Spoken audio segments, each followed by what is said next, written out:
비상계단, 폭우가 쏟아지는 밤. 그의 거친 숨소리가 제 귓가에 닿았습니다. 서연 씨, 젖은 셔츠, 흐트러진 머리.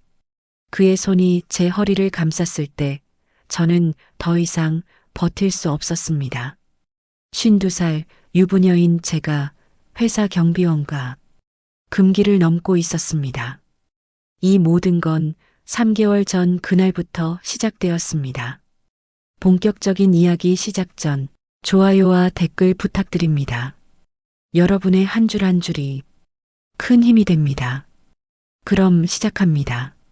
3월의 어느 월요일 아침, 인사팀 과장이 건넨 발령장을 받아든 순간 제 손이 떨렸습니다. 한서연 대리, 기록 보관실로 발령. 27년을 회사에 바쳤는데 돌아온 건 지하 3층, 먼지 쌓인 서류 더미였습니다. 복도를 걸어 내려가는데 뒤에서 들리는 동료들의 속삭임. 서연 씨도 이제 끝이네. 저 나이에 기록실이면 퇴직 수순이지 뭐. 엘리베이터 거울에 비친 제 얼굴. 처진 눈과 힘없는 어깨. 언제부턴가 저는 그냥 투명 인간이 되어버린 것 같았습니다. 지하로 내려갈수록 형광등 불빛도 어두워졌습니다. 지하 1층, 2층, 3층. 마침내 도착한 복도 끝. 페인트가 벗겨진 낡은 문 위에 붙은 팻말. 기록 보관실. 문손잡이가 삐걱거렸습니다. 문을 열자마자 코를 찌르는 곰팡이 냄새. 천장에 형광등 하나가 깜빡이고 있었습니다. 책상 하나, 의자 하나, 그리고 벽을 가득 채운 낡은 서류철들. 이게 제 자리였습니다. 가방을 내려놓고 의자에 앉았습니다. 축축한 공기가 폐를 짓눌렀습니다. 창문도 없는 이 좁은 방에서 앞으로 몇 년을 보내야 할까요? 아니, 퇴직할 때까지 여기 있어야 하는 걸까요? 문득 집에 있는 남편 얼굴이 떠올랐습니다. 5년째 각방을 쓰고 있는 남편. 아침마다 인사도 없이 출근하고 저녁엔 술 냄새를 풍기며 돌아오는 남편. 대학생이 된 딸들도 이제 저를 거의 찾지 않습니다. 회사에서도 집에서도 저는 필요 없는 사람이 되어버렸습니다. 눈물이 났습니다. 참으려 했지만 결국 책상에 얼굴을 묻고 울었습니다. 27년간 참아왔던 모든 것들이 그 순간 터져나왔습니다. 얼마나 울었을까요? 문이 조용히 열리는 소리가 들렸습니다. 깜짝 놀라 고개를 들었습니다. 문 앞에 한 남자가 서 있었습니다. 회색 제복을 입은 50대 중반쯤 되어 보이는 남자. 손에는 종이컵 2개가 들려 있었습니다. 첫날이시죠? 낮고 묵직한 목소리였습니다. 저는 황급히 눈물을 닦았습니다. 죄송합니다. 실례했습니다. 그는 천천히 다가와 제 책상 위에 종이컵 하나를 조심스럽게 내려놓았습니다. 커피 한 잔 하시겠습니까? 따뜻한 게 좋을 것 같아서요. 컵에서 김이 모락모락 올라왔습니다. 달콤한 커피 향이 퍼졌습니다. 감사합니다. 목소리가 떨렸습니다. 최영민입니다. 경비 반장이에요. 2층 관리도 제가 맡고 있고요. 그는 잠시 머뭇거리다가 조심스럽게 말을 이었습니다. 처음엔 다들 힘듭니다. 여긴 춥고 어둡고 외롭죠. 하지만 익숙해지면 괜찮아요. 조용해서 오히려 좋을 때도 있습니다. 그의 눈빛이 따뜻했습니다. 동정이 아니라 진심 어린 위로였습니다. 뭐 필요한 거 있으면 언제든 말씀하세요. 전 항상 이 근처에 있으니까요. 그렇게 말하고 그는 조용히 나갔습니다. 혼자 남겨진 방에서 저는 그가 놓고 간 커피를 천천히 마셨습니다. 달았습니다. 제가 좋아하는 만큼 달았습니다. 문득 궁금해졌습니다. 어떻게 제 취향을 알았을까요? 그날 밤 집으로 돌아가는 지하철 안에서 저는 계속 그 남자를 떠올렸습니다. 최영민, 경비 반장. 낮고 따뜻한 목소리, 조심스럽게 커피를 내려놓던 손, 왜인지 모르게 가슴 한구석이 따뜻해졌습니다. 오랜만에 느껴보는 감정이었습니다. 그때는 몰랐습니다. 그 작은 친절이 제 인생을 송두리째 바꿔놓을 줄은. 다음 날 아침 출근길이 조금 달랐습니다. 어제처럼 무겁지 않았습니다. 지하 3층으로 내려가는 발걸음이 이상하게 가벼웠습니다. 기록 보관실 문 앞에 도착했을 때 저는 멈칫했습니다. 문손잡이 옆 바닥에 종이컵 하나가 놓여 있었습니다. 김이 모락모락 올라오는 따뜻한 커피. 컵 옆에는 작은 메모지가 붙어 있었습니다. 오늘도 좋은 하루 되세요. 짧은 한 줄. 하지만 그 한 줄이 제 하루를 바꿔놓았습니다. 문을 열고 들어가 커피를 마시는데 입가에 미소가 번졌습니다. 언제 웃어봤더라. 언제 이렇게 따뜻한 기분을 느껴봤더라. 3일째도 커피가 놓여 있었습니다. 4일째도 5일째도 일주일이 지나고 2주일이 지나고 한 달이 지났습니다. 단 하루도 빠짐없이 그 커피는 제 아침을 기다리고 있었습니다. 어느 날은 비가 왔습니다. 메모지에 이렇게 적혀 있었습니다. 비 오는 날엔 따뜻한 게 최고죠. 또 어느 날은 제가 감기에 걸렸습니다. 코를 훌쩍이며 출근했는데 커피 옆에 감기약 한 포가 놓여 있었습니다. 무리하지 마세요. 이 사람은 대체 언제 저를 보는 걸까요? 어떻게 제가 아픈 걸 알았을까요? 한 달 반쯤 지났을 때 저는 용기를 냈습니다. 복도에서 그를 마주쳤을 때 먼저 말을 걸었습니다. 반장님, 매일 커피 감사합니다. 그는 잠시 당황한 듯 멈칫하더니 부끄러운 듯 고개를 숙였습니다. 아, 그게 별거 아닙니다. 아니에요. 저한텐 정말 큰 힘이 됐어요. 덕분에 아침이 기다려져요. 그의 얼굴이 살짝 붉어졌습니다. 55세 남자가 수줍어하고 있었습니다. 그 모습이 왠지 귀여웠습니다. 그럼 다행이네요. 그는 그렇게 말하고 서둘러 자리를 떠났습니다. 뒷모습이 어딘가 어색했습니다. 마치 10대 소년처럼 이상했습니다. 가슴이 두근거렸습니다. 어느 금요일 저녁이었습니다. 서류 정리를 하다 보니 어느새 8시가 넘었습니다. 가방을 챙겨 나오는데 복도 전등이 하나씩 꺼지기 시작했습니다. 어둠 속에서 걸어 나오는데 저 멀리 비상구 불빛 아래 누군가 서 있었습니다. 최영민이었습니다. 아직 안 가셨네요. 네, 정리할 게 좀 있어서요. 반장님은요?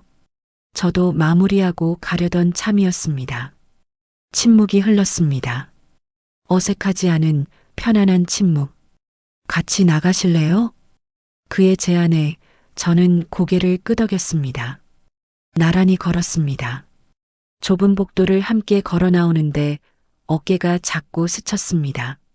그때마다 심장이 쿵 하고 뛰었습니다. 엘리베이터를 기다리며 서 있는데 그가 물었습니다. 많이 힘드시죠? 기록실. 처음엔 그랬어요. 근데 이제는 괜찮아요. 거짓말.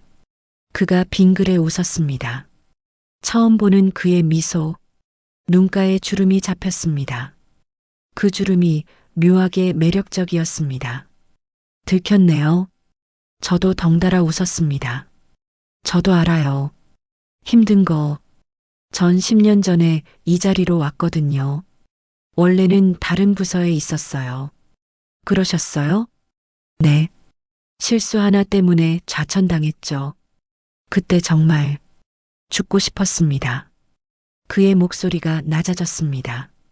그래서 제가 커피를 놓은 거예요.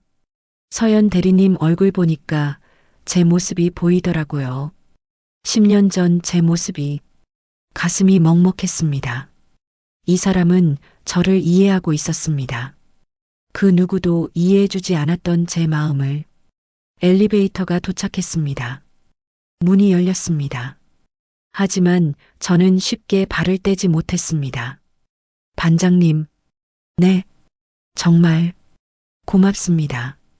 반장님 덕분에 버텨요. 그가 잠시 저를 바라봤습니다. 그의 눈빛에 뭔가 다른 감정이 스쳤습니다. 하지만 금방 사라졌습니다. 저도 서연 대리님 때문에 요즘 출근이 기다려집니다. 심장이 멈추는 줄 알았습니다. 그날 밤 비가 내렸습니다. 다음 주 월요일 퇴근 시간이었습니다. 밖을 보니 폭우가 쏟아지고 있었습니다. 우산을 안 가져왔습니다.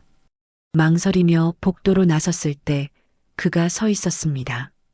손에 든 낡은 검정 우산 하나. 같이 쓰시겠습니까? 좁은 우산 아래 두 사람이 나란히 걸었습니다. 어깨가 자꾸 부딪혔습니다. 그는 우산을 제 쪽으로 기울였습니다. 자기 어깨는 다 젖으면서 반장님, 우산 이쪽으로. 괜찮습니다. 전 젖어도 돼요. 빗물에 젖은 그의 셔츠. 어깨 라인이 선명하게 드러났습니다. 그의 체온이 느껴졌습니다. 따뜻했습니다. 빗소리가 크게 들렸습니다. 아니, 제 심장 소리가 더 컸을지도 모릅니다. 우산을 함께 잡고 있던 손이 살짝 겹쳤습니다. 그의 손가락이 제 손등을 스쳤습니다. 전기가 흘렀습니다. 저는 숨을 멈췄습니다. 그도 멈췄습니다. 빗속에서 우리는 그렇게 서 있었습니다. 아무 말 없이 아무것도 하지 않으면서 단지 손만 겹친 채로 몇 초였을까요? 몇 분이었을까요? 시간이 멈춘 것 같았습니다. 서연 씨, 그가 제 이름을 불렀습니다. 호칭이 바뀌었습니다. 대리님이 아니라 그냥 이름. 네, 지금 잘못 생각하고 있는 거 맞죠? 목소리가 떨렸습니다. 저도 떨렸습니다. 무슨 생각이요? 서연 씨를 자꾸 생각하게 된다는 거, 아침에 눈 뜨면 제일 먼저 떠오른다는 거, 퇴근하기 싫다는 거, 심장이 터질 것 같았습니다. 그게 잘못된 생각인가요? 제 목소리도 떨렸습니다. 그는 대답하지 않았습니다. 대신 우산을 쥔 손에 힘을 주었습니다. 제 손을 더 꽉 감쌌습니다. 빗속에서 우리는 한참을 서 있었습니다. 그날 이후 모든 게 달라졌습니다. 그날 밤 저는 잠을 이루지 못했습니다. 침대에 누워 천장을 바라보며 계속 그 순간을 떠올렸습니다. 빗속에서 겹쳤던 손, 떨리던 그의 목소리, 제 이름을 부르던 그 순간, 옆에선 남편이 코를 골고 있었습니다. 5년째 각방을 쓰다가 오늘따라 갑자기 제 방으로 들어온 남편. 술 냄새를 풍기며 쓰러지듯 잠든 남편. 저는 최대한 침대 끝으로 몸을 밀었습니다. 닿기 싫었습니다. 20년을 함께 산 사람인데 이제는 손끝 하나 닿는 것도 싫었습니다. 새벽 4시 저는 화장실로 갔습니다. 거울을 봤습니다. 52살의 얼굴, 눈가주름 처진 볼살, 힘없이 내려간 입꼬리, 머리카락 사이사이 보이는 흰머리. 미쳤나? 혼잣말이 나왔습니다. 나이가 몇인데 지금 뭐 하는 거야? 하지만 거울 속 제 얼굴은 이상하게도 환하게 빛나고 있었습니다. 오랜만에 보는 표정이었습니다. 살아있는 얼굴. 아침이 되었습니다. 남편은 인사도 없이 출근했습니다. 딸들도 학교에 갔습니다. 텅 빈 집에 혼자 남아 저는 옷장 앞에 섰습니다. 평소엔 그냥 아무거나 입었습니다. 어차피 아무도 저를 보지 않으니까. 하지만 오늘은 옷을 고르는데 30분이 걸렸습니다. 이 블라우스가 나을까? 저 블라우스가 나을까? 화장도 평소보다 조금 더 신경 썼습니다. 립스틱도 발랐습니다.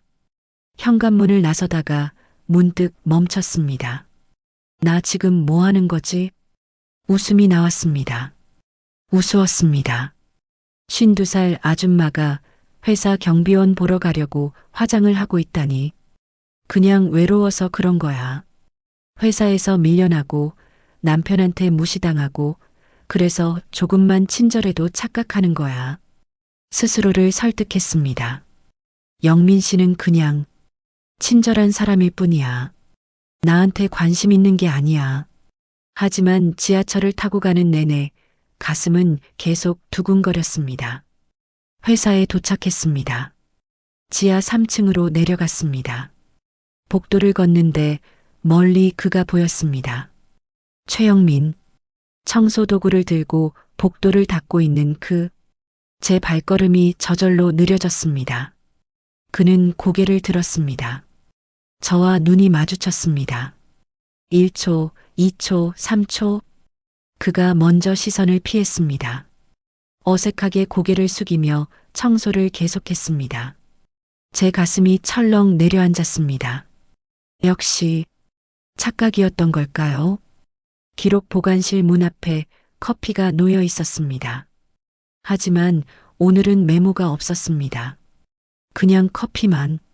덩그러니 문을 열고 들어가 책상에 앉았습니다. 커피를 마셨습니다. 달았습니다. 여전히 제 취향대로 달았습니다. 하지만 오늘은 왠지 씁쓸했습니다. 점심시간 구내식당에 갔습니다. 혼자 구석자리에 앉아 밥을 먹는데 옆 테이블에서 목소리가 들렸습니다. 야, 서연 씨 요즘 표정 달라지지 않았어? 그래. 응. 뭔가 화사해진 것 같던데. 화장도 하고 오고. 에이, 52살인데 무슨 갱년기 아니야? 낄낄대는 웃음소리. 저는 수저를 놓았습니다. 밥이 목으로 넘어가지 않았습니다. 그날 오후 서류 정리를 하다가 손을 베었습니다. 종이에 손가락을 베어서 피가 났습니다. 휴지로 누르고 있는데 문이 열렸습니다. 최영민이었습니다. 손에 구급상자를 들고 다쳤다고 들었어요. 어떻게? 복도에서 신음소리 들렸어요. 그는 다가와 제 손을 조심스럽게 잡았습니다. 휴지를 치우고 상처를 살펴봤습니다. 깊진 않네요. 다행이에요. 소독약을 바르고 밴드를 붙여줬습니다. 그의 손길이 조심스러웠습니다. 마치 깨질 것처럼. 고맙습니다. 침묵이 흘렀습니다. 영민 씨. 네. 오늘 아침에 제가 인사했는데 피하셨죠? 그는 대답하지 않았습니다. 제가 착각한 건가요? 어젯밤 빗속에서. 아니요. 그가 고개를 들었습니다. 눈이 마주쳤습니다. 착각이 아니에요. 그럼 왜? 무서워서요. 그의 목소리가 떨렸습니다. 서연 씨를 보면 제 마음을 못 숨길 것 같아서, 들킬 것 같아서 가슴이 쿵 하고 내려앉았습니다. 저도 무서워요. 제 목소리도 떨렸습니다. 이게 뭔지 모르겠어요. 52살 나이에 유부녀가 지금 뭘 하고 있는 건지. 저도 55살이에요. 딸 둘 있는 이혼남이고. 그렇다고 이게 괜찮은 건 아니잖아요. 알아요.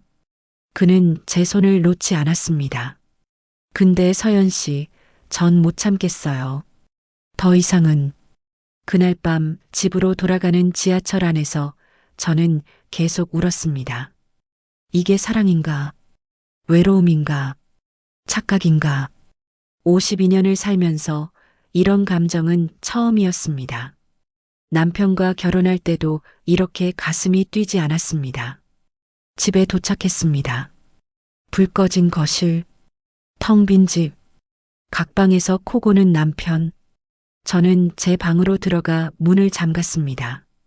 침대에 앉아 휴대폰을 꺼냈습니다. 손가락이 떨렸습니다. 문자를 보낼까? 전화를 할까? 아니면 그냥 잊어버릴까? 하지만 이미 늦었습니다. 제 마음은 이미 돌이킬 수 없는 곳으로 가고 있었습니다. 그로부터 일주일이 지났습니다. 우리는 조심스러워졌습니다. 복도에서 마주쳐도 눈인사만. 커피는 여전히 놓여 있었지만 메모는 없었습니다. 말을 섞지 않았습니다. 하지만 눈빛은 거짓말을 하지 못했습니다. 스쳐 지나갈 때마다 서로의 눈에 담긴 감정. 그건 숨길 수 없었습니다. 어느 목요일 오후 구내식당에서 점심을 먹고 있었습니다. 혼자 구석자리에서 옆 테이블에 인사팀 김 과장과 총무팀 박 대리가 앉았습니다. 목소리가 크게 들렸습니다. 야, 근데 서연 씨 요즘 이상하지 않아? 응? 뭐가? 표정이 달라졌어. 화장도 하고 오고 옷차림도 신경 쓰고 52살인데 무슨 화장을 해? 누구 보여주려고? 낄낄대는 웃음소리.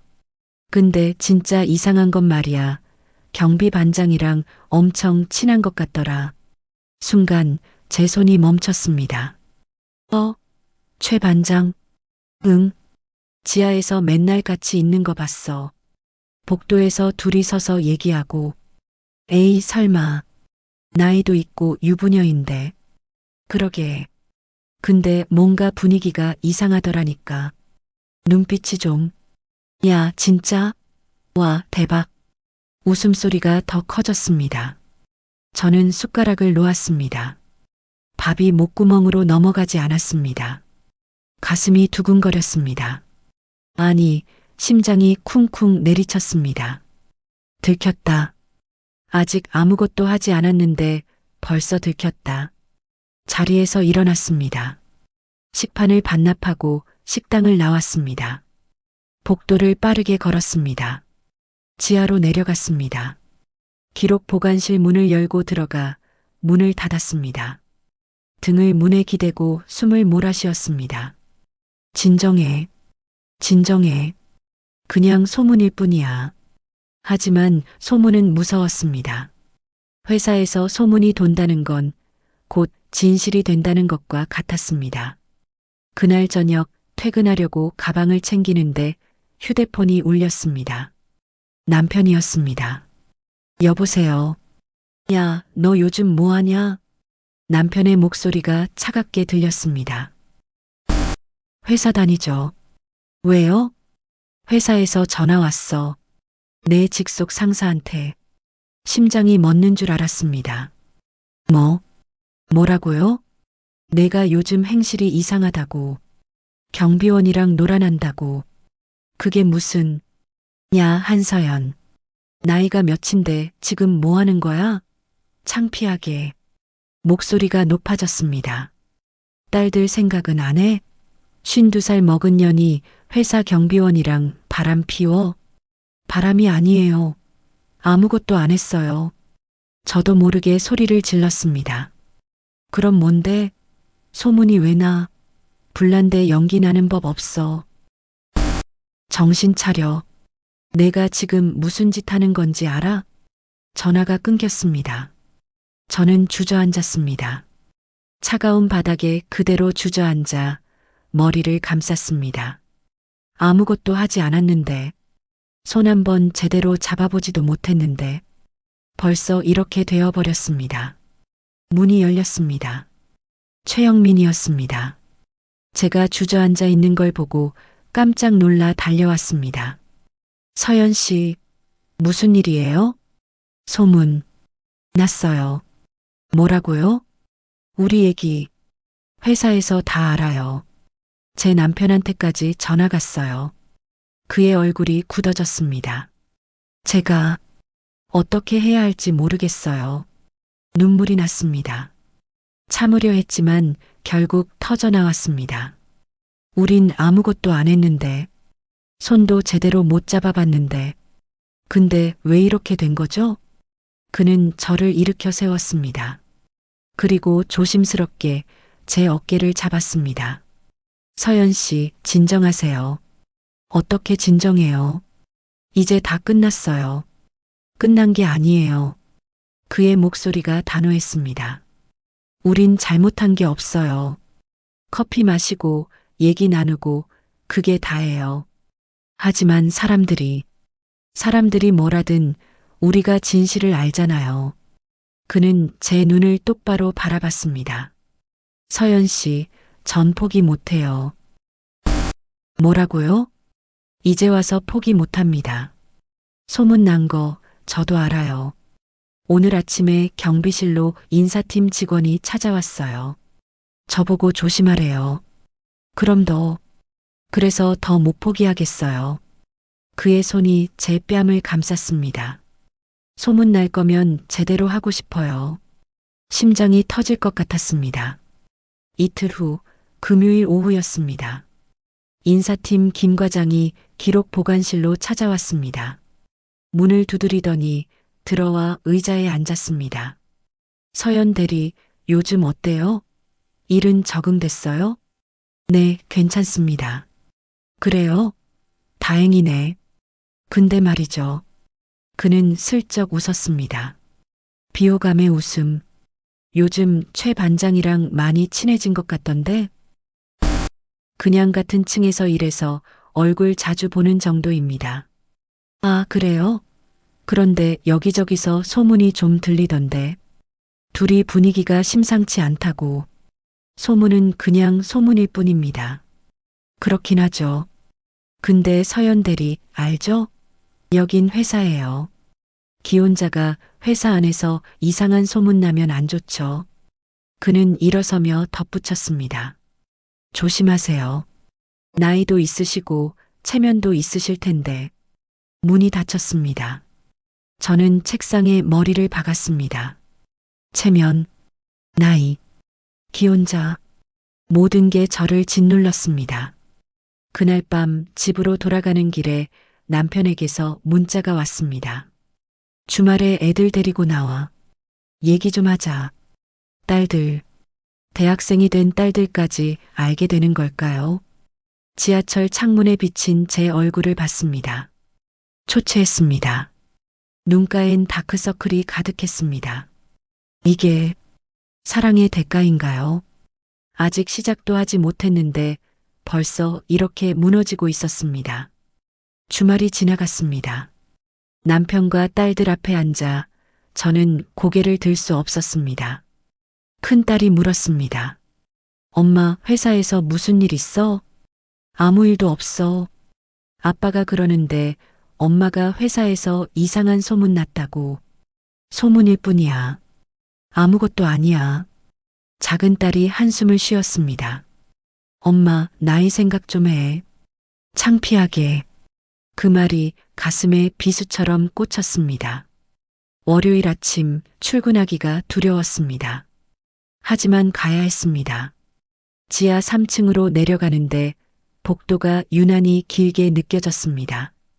기록 보관실 문 앞에 커피는 없었습니다. 3일째 커피가 놓여 있지 않았습니다. 문을 열고 들어가 앉았습니다. 텅 빈 책상, 텅 빈 방, 텅 빈 마음. 이렇게 끝나는 걸까요? 시작도 못 해보고 오후 2시쯤 서류를 정리하고 있었습니다. 오래된 파일들을 선반에 정리하는 작업. 높은 선반 위쪽에 두꺼운 서류철을 올려놓아야 했습니다. 발판을 가져와 올라섰습니다. 까치발을 들고 서류철을 밀어 넣으려는데 균형이 무너졌습니다. 아! 순간 단단한 팔이 제 허리를 감쌌습니다. 최영민이었습니다. 괜찮으세요? 그의 목소리가 귀에 닿았습니다. 낮고 거칠고 뜨거웠습니다. 저는 숨을 멈췄습니다. 그의 팔이 제 허리를 감싸고 있었습니다. 단단했습니다. 따뜻했습니다. 네, 괜찮아요. 목소리가 떨렸습니다. 하지만 그는 팔을 풀지 않았습니다. 그대로 저를 안고 있었습니다. 서연 씨. 네, 저 못 참겠어요. 심장이 쿵 하고 뛰었습니다. 소문 나든 말든 이제 상관없어요. 그가 저를 천천히 돌렸습니다. 마주 섰습니다. 20cm도 안 되는 거리. 영민 씨, 안 돼요. 지금, 왜 안 돼요? 그의 눈빛이 제 얼굴을 훑었습니다. 눈, 코, 입술. 천천히. 사람들이 이미 다 알아요. 우리 조심해야 해요. 조심하면 뭐가 달라져요? 이미 소문났는데. 그의 손이 제 뺨으로 올라왔습니다. 거칠었지만 조심스러웠습니다. 서연 씨, 지금 당신이 너무 보고 싶었어요. 3일 동안 못 봐서 미칠 것 같았어요.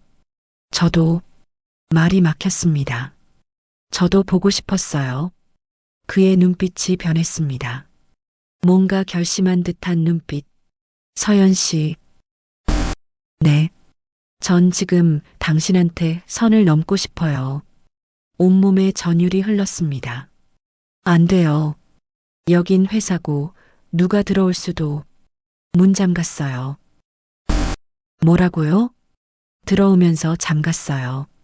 아무도 못 들어와요. 가슴이 두근거렸습니다. 너무 빠르게 뛰어서 숨쉬기가 힘들었습니다. 영민 씨, 우린 이러면 안 돼요. 왜요? 전 유부녀고 당신은 이 회사 직원이고. 그래서요? 그의 얼굴이 가까워졌습니다. 10cm, 5cm. 그래서 마음도 없는 척해야 해요? 서로 좋아하는데도. 그의 숨결이 제 얼굴에 닿았습니다. 서연 씨, 솔직해지세요. 저한테 마음 없어요? 있어요. 저도 모르게 대답이 나왔습니다. 많이요. 너무 많아서. 무서워요. 그가 미소 지었습니다. 처음 보는 진짜 미소. 저도 무서워요. 55년 살면서 이렇게 마음 빼앗긴 건 처음이에요. 그의 손이 제 목덜미로 올라갔습니다. 손가락이 머리카락 사이로 파고들었습니다. 서연 씨. 네. 오늘 밤 9시 비상계단에서 만나요. 왜요? 제대로 얘기하고 싶어요. 여기선 누가 올까봐 떨리잖아요. 저는 고개를 끄덕였습니다. 그날 저녁 8시 50분. 저는 지하 3층 비상계단 앞에 서 있었습니다. 손이 떨렸습니다. 가슴이 두근거렸습니다. 돌아가야 하나? 이건 잘못된 거야. 하지만 발은 움직이지 않았습니다. 9시 정각. 계단 아래에서 발소리가 들렸습니다. 최영민이 올라왔습니다. 우리는 마주 섰습니다. 그리고 그 순간 건물 밖에서 빗소리가 들리기 시작했습니다. 저는 알았습니다. 오늘 밤 돌이킬 수 없는 일이 일어날 거라는 걸. 빗소리가 점점 커졌습니다. 처음엔 보슬비였는데 순식간에 폭우로 변했습니다. 비상계단 창문으로 빗줄기가 보였습니다. 번개가 번쩍였습니다. 천둥이 울렸습니다. 서연 씨. 그가 한 계단 올라왔습니다. 저는 계단 난간을 붙잡았습니다. 손에 힘을 주지 않으면 무너질 것 같았습니다. 오늘 전 결심했어요. 그의 목소리가 낮게 깔렸습니다. 더 이상 참지 않기로요. 번개가 다시 쳤습니다. 순간 환하게 밝아진 계단. 그의 얼굴이 선명하게 보였습니다. 결연한 눈빛. 영민 씨, 우린 안 된다는 말은 하지 마세요. 그가 또 한 계단 올라왔습니다. 이미 늦었어요. 전 이미 당신한테 빠져버렸어요. 심장이 미친 듯이 뛰었습니다. 소문 나는 것도 욕먹는 것도 이제 겁나지 않아요. 진짜 무서운 건 그가 제 앞에 섰습니다. 당신을 놓치는 거예요. 폭우 소리가 세상을 집어삼켰습니다. 빗방울이 창문을 두드렸습니다. 우드득, 우드득. 전 이러면 안 돼요. 제 목소리가 떨렸습니다. 딸들이 있고 남편이 있고. 그 남편 서연 씨한테 잘해줬나요? 그의 질문에 저는 입을 다물었습니다. 5년째 각방 쓰는 남편. 서연 씨 아픈 것도 모르는 남편. 그 사람이 당신을 사랑한 적 있나요? 없어요. 작은 목소리로 대답했습니다. 한 번도 없었어요. 그럼 됐어요. 그의 손이 제 뺨에 닿았습니다. 이제 당신 차례예요. 당신이 사랑받을 차례. 눈물이 또 흘렀습니다. 저, 이런 거 처음이에요. 이렇게 떨리는 것도, 이렇게 가슴 뛰는 것도, 저도 처음이에요. 그가 속삭였습니다. 55년 살면서 이렇게 간절한 건 처음이에요. 번개가 다시 번쩍였습니다. 천둥이 크게 울렸습니다. 그 순간 건물 전체가 흔들리는 듯 했습니다. 아니, 제 세상이 흔들리고 있었습니다. 서연 씨. 네. 입 맞춰도 될까요? 세상이 멈췄습니다. 빗소리도, 천둥 소리도, 심장 소리조차도 멈췄습니다. 안 된다고 하면요? 그럼 돌아가요. 영원히 포기할게요. 그의 눈빛이 진심이었습니다. 저는 고개를 저었습니다. 안 돼요. 뭐가요? 포기하면 안 돼요. 그의 눈이 커졌습니다. 전 당신 없으면 이제 못 살 것 같아요. 그 순간 그가 저를 끌어안았습니다. 그리고 그의 입술이 제 이마에 닿았습니다. 뜨거웠습니다. 마치 불씨가 튀는 것처럼 천천히 그 입술이 내려왔습니다. 눈꺼풀에, 뺨에, 귀 밑에. 서연 씨. 그의 숨결이 제 목덜미를 스쳤습니다. 소름이 돋았습니다. 온몸에 당신 향기, 커피 향 같아요. 매일 당신이 준 커피를 마셔서. 그가 웃었습니다. 목소리가 낮게 울렸습니다. 마침내 그의 입술이 제 입술에 닿았습니다. 세상이 사라졌습니다. 52년 인생에서 이런 키스는 처음이었습니다. 남편과의 키스는 차갑고 의무적이었습니다. 하지만 이건 달랐습니다. 뜨거웠습니다. 간절했습니다. 살아있었습니다. 그의 손이 제 허리를 감쌌습니다. 저는 그의 셔츠를 움켜쥐었습니다. 놓치면 안 될 것 같았습니다. 얼마나 시간이 흘렀을까요? 입술이 떨어졌을 때 우리는 숨을 헐떡이고 있었습니다. 그의 손이 제 등을 따라 천천히 내려왔습니다. 셔츠 위로 느껴지는 뜨거운 손길. 온몸에 소름이 돋았습니다. 서연 씨, 이러다 정말 괜찮아요. 저도 모르게 대답했습니다. 이미 늦었어요. 입술이 목선에서 쇄골로 내려갔습니다. 숨이 가빠졌습니다. 서로의 옷깃을 더듬는 손, 떨리면서도 멈출 수 없었습니다. 계단은 좁았습니다. 불편했습니다. 하지만 아무것도 중요하지 않았습니다. 그날 밤 우리는 오랜 가뭄 끝에 폭우처럼 서로를 적셨습니다. 52년 잠들어 있던 제 안의 불씨가 폭발했습니다. 서연 씨. 네. 전 지금 제 인생에서 가장 행복해요. 그가 제 이마에 자기 이마를 맞댔습니다. 빗소리가 더 세졌습니다. 폭우가 건물을 두들겼습니다. 비가 그칠 때까지 여기 있어도 될까요? 제가 물었습니다. 그치지 않았으면 좋겠어요. 그가 대답했습니다. 우리는 계단에 나란히 앉았습니다. 그의 팔이 제 어깨를 감쌌습니다. 저는 그의 어깨에 머리를 기댔습니다. 영민 씨. 네. 이제 어떻게 해야 할까요? 모르겠어요. 그가 솔직하게 대답했습니다. 하지만 한 가지는 확실해요. 전 당신을 놓을 수 없어요. 저도 당신을 놓을 수 없어요. 그의 손이 제 손을 잡았습니다. 꽉? 그럼 됐어요. 일단은 빗속에서 우리는 한참을 그렇게 앉아 있었습니다. 아무 말 없이 그저 서로의 온기만 느끼며. 그날 밤 저는 처음 알았습니다. 사랑이 이렇게 뜨거운 것인지, 사랑이 이렇게 무서운 것인지, 사랑이 이렇게 살아있는 느낌인지. 52살, 저는 처음으로 한 명의 여자가 되었습니다. 그리고 그 순간 저는 결심했습니다. 이제 돌이킬 수 없다는 걸, 아니, 돌아가고 싶지 않다는 걸. 비가 그쳤습니다. 우리는 일어났습니다. 서로를 바라봤습니다. 내일 봐요. 네, 내일 봐요. 그렇게 헤어졌습니다. 하지만 우리 둘 다 알고 있었습니다. 이 다음이 쉽지 않을 거라는 걸, 폭풍이 다가오고 있다는 걸. 그래도 괜찮았습니다.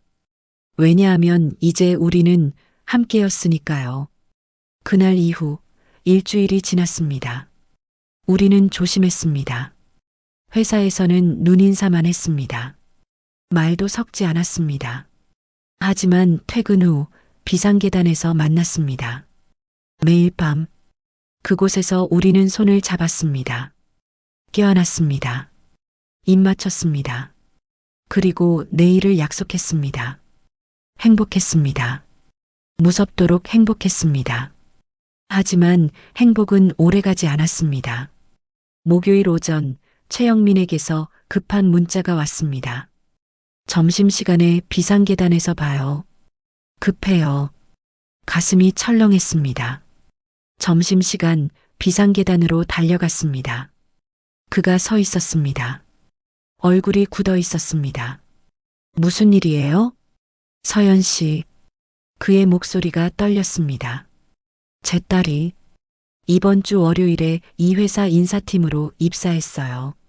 머리가 하얘졌습니다. 뭐라고요? 큰딸이에요. 대학 졸업하고 여기 입사했어요. 몰랐어요. 저한테 말도 안 하고. 그가 머리를 감싸쥐었습니다. 그리고 오늘 아침 인사팀 김 과장이 저를 따로 불렀어요. 뭐라고 했는데요? 우리 얘기를 알고 있대요. 소문 다 들었다고. 숨이 막혔습니다. 그리고 제 딸한테 말하겠대요. 아버지가 유부녀랑 불장난한다고. 안 돼요. 저도 모르게 소리가 나왔습니다. 그러면 안 돼요. 딸이 얼마나 상처받겠어요. 알아요. 그래서 그가 저를 똑바로 바라봤습니다. 그래서 이제 그만두는 게 맞을 것 같아요. 심장이 내려앉았습니다. 뭐라고 했어요? 우리 이제 그만 만나요. 영민 씨. 전 아빠예요, 서연 씨. 딸 둘 키운 아빠. 제가 아무리 당신을 좋아해도. 그의 목소리가 갈라졌습니다. 딸한테 상처 주는 아빠는 될 수 없어요. 눈물이 났습니다. 그럼 저는요? 전 어떡해요? 미안해요. 미안하다고 끝이에요? 시작하자고 한 건 당신이에요. 목소리가 커졌습니다. 저한테 사랑한다고 한 것도 당신이고 놓을 수 없다고 한 것도 당신이에요. 알아요. 다 제 잘못이에요. 그가 고개를 떨궜습니다. 하지만 전 선택해야 해요. 당신과 제 딸 사이에서. 그래서 딸을 선택한 거예요? 네. 단 한 글자. 하지만 그 한 글자가 제 심장을 찢었습니다. 알았어요. 저는 눈물을 닦았습니다. 가세요. 이제 안 봐요. 서연 씨. 가라고요. 소리를 질렀습니다. 그는 한참을 서 있다가 천천히 돌아섰습니다. 계단을 내려갔습니다. 발소리가 멀어졌습니다. 저는 그 자리에 주저앉았습니다. 그날 밤 집에 돌아왔습니다. 남편은 없었습니다. 딸들도 없었습니다. 텅 빈 집, 소파에 앉아 하염없이 눈물을 흘렸습니다. 왜 이렇게 된 걸까요? 뭘 잘못한 걸까요? 그냥 좋아했을 뿐인데, 사랑했을 뿐인데. 휴대폰이 울렸습니다. 남편이었습니다. 야, 한서연. 뭐? 이혼하자. 심장이 멎었습니다. 갑자기 왜? 갑자기가 아니야. 우린 진작에 끝났어. 너도 알잖아. 다른 사람 생긴 거 알아. 회사에서 다 들었어. 아무것도 안 했어요. 안 했든 말든 이제 상관없어. 난 지겨워. 너 같은 여자랑 사는 거. 전화가 끊겼습니다. 저는 웃었습니다. 울면서 웃었습니다. 이혼. 결국 이렇게 되는군요. 사랑도 얻지 못했는데 가족마저 잃었습니다. 다음 날 출근했습니다. 기록 보관실 문 앞에 커피가 놓여 있었습니다. 오랜만에 보는 커피, 종이컵에 적힌 메모. 미안합니다. 그리고 고맙습니다. 당신을 잊지 못할 거예요. 손이 떨렸습니다. 커피를 들고 방으로 들어갔습니다. 책상에 앉아 커피를 마셨습니다. 달았습니다. 여전히 제가 좋아하는 만큼 달았습니다. 하지만 쓸쓸했습니다. 그날 이후 우리는 더 조심스러워졌습니다. 낮엔 남처럼 지냈습니다. 밤에만 아무도 없는 비상계단에서 만났습니다. 30분, 때론 1시간. 그게 우리에게 허락된 전부였습니다. 2주가 지났습니다. 어느 금요일 저녁 비상계단에서 그를 기다리고 있었습니다. 9시가 되었는데 오지 않았습니다. 9시 10분, 9시 20분. 불안했습니다. 9시 30분, 그가 올라왔습니다. 얼굴이 창백했습니다. 왜 이렇게 늦었어요? 서연 씨. 그의 목소리가 떨렸습니다. 오늘 딸이 알아버렸어요. 온몸이 얼어붙었습니다. 뭘 알았는데요? 우리 얘기요. 인사팀에서 다 들었대요. 그래서 뭐라고 했어요? 울었어요. 그가 고개를 떨궜습니다. 저한테 실망했대요. 이런 아빠 밑에서 자란 게 창피하대요. 가슴이 찢어지는 것 같았습니다. 영민 씨, 회사 그만둔대요. 아빠 얼굴 보기 싫다고. 그의 눈에 눈물이 고였습니다. 딸이 그렇게 우는 거 처음 봤어요. 결혼식 날도 안 울었는데. 미안해요. 제 목소리도 떨렸습니다. 다 제 잘못이에요. 아니에요. 제 잘못이에요. 그가 저를 바라봤습니다. 서연 씨, 전 이제 정말로 끝내야 할 것 같아요. 알고 있었습니다. 언젠가 이 순간이 올 거라는 걸. 네. 네. 알아요. 이제 그만해야죠. 눈물이 흘렀습니다. 딸을 잃으면서까지 할 사랑은 아니잖아요. 서연 씨, 저도 마찬가지예요. 남편이 이혼 서류 보냈어요. 다음 주에 법원 가요. 그의 얼굴이 일그러졌습니다. 우린 왜 이렇게 된 걸까요? 때가 안 좋았나 봐요. 저는 웃으려 했습니다. 하지만 울음이 나왔습니다. 너무 늦게 만났나 봐요. 그가 저를 끌어안았습니다. 마지막으로, 서연 씨, 전 당신을 사랑해요. 저도 사랑해요. 52년 인생에서 처음 하는 고백이었습니다. 하지만 이제 놓아야죠.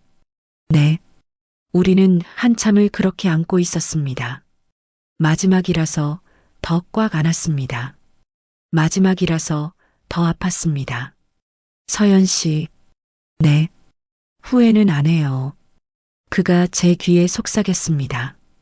당신을 만난 거, 사랑한 거, 하나도 후회 안 해요. 저도요. 하지만 이젠 가야죠. 천천히 우리는 서로를 놓았습니다. 그가 한 발 뒤로 물러섰습니다. 그리고 또 한 발. 안녕히 계세요, 서연 씨. 안녕히 가세요. 그는 돌아섰습니다. 계단을 내려가기 시작했습니다. 한 계단, 두 계단, 세 계단. 발소리가 점점 멀어졌습니다. 저는 그 자리에 서서 그가 완전히 사라질 때까지 지켜봤습니다. 그리고 혼자 남았습니다. 다음 날 토요일, 출근하지 않아도 되는 날이었지만 저는 회사로 갔습니다. 지하 3층 기록 보관실. 문 앞에 편지 봉투가 놓여 있었습니다. 떨리는 손으로 열었습니다. 서연 씨에게 52년 인생에서 가장 뜨거웠던 시간은 당신과 함께한 석 달이었습니다. 당신 덕분에 저는 다시 한번 살아있다는 걸 느꼈습니다. 아침에 눈 뜨는 게 기다려졌고 출근하는 게 행복했고 하루하루가 의미 있었습니다. 미안합니다. 끝까지 책임지지 못해서 딸을 잃을 순 없었어요. 당신도 이해해 주리라 믿습니다. 하지만 알아주세요. 제 인생에서 당신이 얼마나 큰 의미였는지, 제가 얼마나 당신을 사랑했는지, 다음 주 월요일부터 저는 다른 지점으로 발령납니다. 더 이상 당신을 볼 수 없겠죠. 그게 맞는 것 같아요. 우리 둘 다 새로 시작해야죠. 서연 씨, 당신은 충분히 아름다운 사람이에요. 나이도, 주름도, 상처도 아무것도 당신의 빛을 가릴 수 없어요. 부디 행복하세요. 저 없이도 당신답게 살아가세요. 사랑했습니다. 편지를 가슴에 품고 저는 바닥에 주저앉았습니다. 울었습니다. 소리내어 울었습니다. 얼마나 울었을까요? 문득 창밖을 봤습니다. 비가 내리고 있었습니다. 우리가 처음 우산을 같이 썼던 날처럼, 우리가 처음 키스했던 날처럼, 비는 모든 걸 기억하고 있었습니다.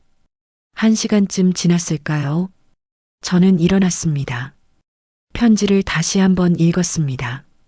그리고 조심스럽게 접어 가방 깊숙이 넣었습니다. 방을 나왔습니다. 복도를 걸었습니다. 엘리베이터를 탔습니다. 1층 로비를 지나는데 경비실이 보였습니다.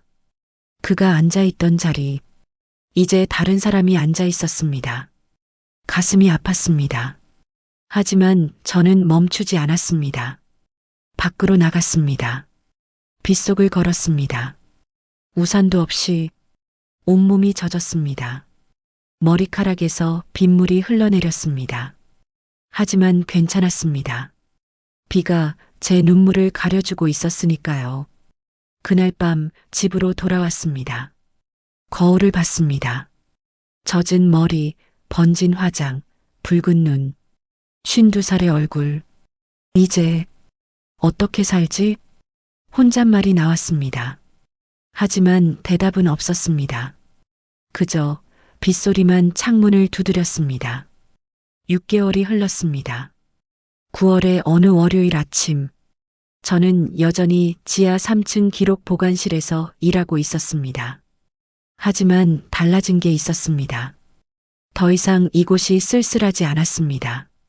더 이상 두렵지 않았습니다. 커피는 제가 직접 타왔습니다. 메모는 제가 제게 썼습니다. 오늘도 좋은 하루. 스스로에게 건네는 말. 이상하게도 힘이 났습니다. 3개월 전 이혼이 성립되었습니다. 법원에서 나오던 날 남편이 마지막으로 한 말. 후회하지 마. 저는 웃으며 대답했습니다. 안 해요. 이미 너무 오래 후회하며 살았으니까. 딸들은 화가 나 있었습니다. 당연했습니다. 하지만 큰딸이 전화했을 때 이렇게 말했습니다. 엄마 인생이니까 엄마가 결정해. 근데 행복해? 응. 이제 조금씩 행복해지고 있어. 그럼 됐어. 짧은 통화였지만 가슴이 따뜻해졌습니다. 회사 소문은 여전했습니다. 복도에서 마주치면 수군거리는 소리. 하지만 이제 신경 쓰지 않았습니다. 사람들이 뭐라든 제 인생이었습니다. 어느 날 인사팀 김 과장이 기록 보관실로 찾아왔습니다. 서연 대리, 본사로 복귀 의향 있어요? 깜짝 놀랐습니다. 무슨 말씀이세요? 지하 근무한 지 1년 됐잖아요. 그 정도면 됐어요. 다시 올라오세요. 제가 올라가도 되나요? 당연하죠. 능력 있는 사람인데. 그는 웃으며 나갔습니다. 본사 복귀 1년 전이었다면 기뻤을 겁니다. 하지만 지금은 복잡했습니다. 이곳엔 추억이 너무 많았습니다. 그와의 추억. 하지만 결국 복귀를 결정했습니다. 이젠 나아가야 했으니까요. 마지막 날 기록 보관실을 정리했습니다. 책상 서랍을 비우는데 구겨진 메모지 하나가 나왔습니다. 오늘도 좋은 하루 되세요. 그가 처음 써준 메모. 버리지 못하고 간직했던 것. 손가락으로 글씨를 쓰다듬었습니다. 눈물이 날 것 같았지만 나오지 않았습니다. 대신 미소가 지어졌습니다. 고마웠어요, 영민 씨. 혼잣말로 중얼거렸습니다. 당신 덕분에 저 다시 살았어요. 메모지를 지갑 깊숙이 넣었습니다. 그날 오후 마지막으로 비상계단에 올라갔습니다. 우리가 처음 키스했던 그 자리. 난간에 기대어 창밖을 바라봤습니다. 맑았습니다. 비는 오지 않았습니다. 안녕, 영민 씨. 작게 속삭였습니다. 잘 지내요. 행복하게 살아요. 그리고 돌아섰습니다. 계단을 내려가며 뒤돌아보지 않았습니다. 이젠 앞만 보고 가야 했으니까요. 본사로 복귀한 첫날, 동료들이 반겨줬습니다. 어색했지만 괜찮았습니다. 점심시간 구내식당에 갔습니다. 혼자 밥을 먹는데 옆 테이블에서 누가 말을 걸었습니다. 혼자 드세요? 같이 먹어도 될까요? 고개를 들었습니다. 50대 초반쯤 되어 보이는 남자. 영업이팀 차장이라고 소개했습니다. 네, 앉으세요. 담소를 나눴습니다. 편했습니다. 부담스럽지 않았습니다. 서연 대리님 밝으시네요. 지하에서 1년이나 있었는데 견딜만 했어요. 대단하세요. 저 같으면 못 버텼을 것 같은데. 그가 웃었습니다. 다음에 또 같이 밥 먹어요. 네, 그러죠. 가벼운 약속. 하지만 나쁘지 않았습니다. 그날 저녁 집으로 돌아가는 지하철 안. 창밖을 보며 저는 생각했습니다. 최영민은 지금 어디서 뭘 하고 있을까? 딸과 화해했을까? 행복할까? 궁금했습니다. 보고 싶었습니다. 하지만 찾지 않았습니다. 그게 서로를 위한 길이라는 걸 알았으니까요. 집에 도착했습니다. 혼자 사는 작은 원룸. 이혼 후 나온 집. 좁았지만 제 공간이었습니다. 창문을 열었습니다. 9월의 선선한 바람이 들어왔습니다. 커피를 타서 창가에 앉았습니다. 달았습니다. 여전히 제가 좋아하는 만큼 달았습니다. 52살. 혼잣말이 나왔습니다. 아직 늦지 않았어. 커피를 홀짝이며 저는 창밖을 바라봤습니다. 최영민은 제게 불씨를 남겼습니다. 꺼져 있던 제 안의 불씨를. 그는 떠났지만 그 불씨는 여전히 타오르고 있었습니다. 나도 사랑받을 수 있는 사람이다. 그가 제게 준 확신. 그 확신이 저를 다시 일으켜 세웠습니다. 언젠가 또 다른 누군가 제 마음을 두드린다면 이번엔 부끄럽지 않게 당당하게 문을 열 수 있을 것 같았습니다. 왜냐하면 이제 저는 알았으니까요. 사랑은 나이와 상관없다는 것.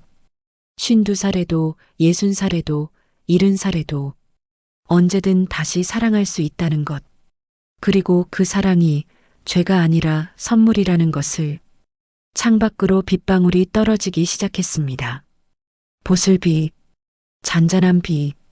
저는 창문을 닫지 않았습니다. 빗소리를 들으며 커피를 마셨습니다.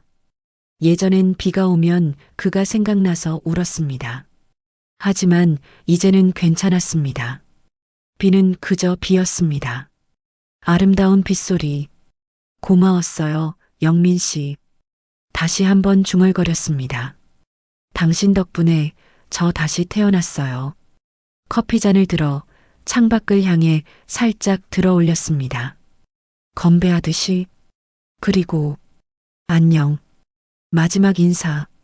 그날 밤 저는 편안하게 잠들었습니다. 오랜만에 꿈도 꾸지 않고 깊이 다음 날 아침 해가 밝았습니다. 새로운 하루. 저는 일어나 창문을 활짝 열었습니다. 햇살이 방 안가득 쏟아졌습니다. 좋아. 스스로에게 말했습니다. 오늘도 살아보자. 오늘도 행복해보자. 52살 한서연. 자천당하고 사랑하고 상처받고 이혼하고 하지만 다시 일어선 여자. 이제 저는 압니다. 인생은 끝난 게 아니라는 것. 오히려 이제 시작이라는 것. 그리고 저는 준비가 되어 있습니다. 다시 한번 뜨겁게 살아갈 준비. 이 이야기가 공감되셨나요? 공감되셨다면 좋아요 한번 눌러주세요. 여러분의 좋아요 하나하나가 다음 이야기를 만드는 힘이 됩니다. 그리고 댓글로 의견 남겨주세요. 52살에도 사랑할 수 있다. 늦은 사랑도 아름답다. 현실은 더 어렵다. 어떤 생각이든 좋습니다. 여러분의 진솔한 이야기를 기다립니다. 구독하시면 여러분께 흥미로운 우리 이웃의 사연으로 찾아뵙니다. 다음 이야기도 기대해 주세요. 감사합니다.